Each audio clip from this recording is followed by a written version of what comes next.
I learned from those dear people in my home congregation. In high school, I had my own theological journey into much more conservative waters.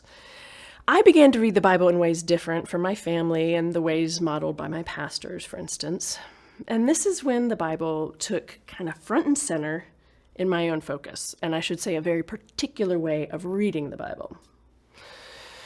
Even though I'd had female pastors growing up, for instance, I began to read passages such as 1 Timothy 2, 11 and 12 that says, "I do not permit a woman to teach or have authority over a man." I read that as an indication that women really were not to be ordained. In fact, I even questioned my own mother about this on the day of her ordination. Can you believe? Who does that? Fortunately for us both, she did not eject me from the van that was hurtling down the highway. Instead, she just smiled and told me her story. So I share this anecdote with you because it captures the reason that I eventually went to seminary and then on to PhD work in biblical studies. I had been of a mind that said I needed to let the Bible dictate how I should live. But humans all around me were going about the business of living into their gifting, which we all believed was a gift from God. And what they were doing was clashing with what I read on the pages of the Bible. I had to sort it all out.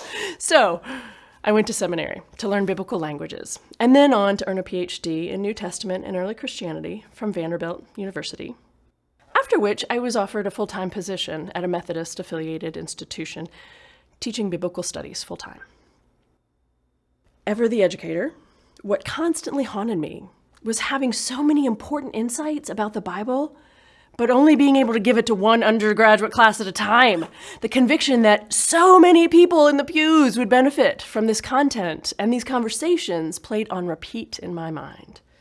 So that urgency eventually led me to writing the book, Permission Granted, Take the Bible into Your Own Hands, which is an invitation to read, to think deeply, and to ask questions about these biblical stories. In 2012, while I was teaching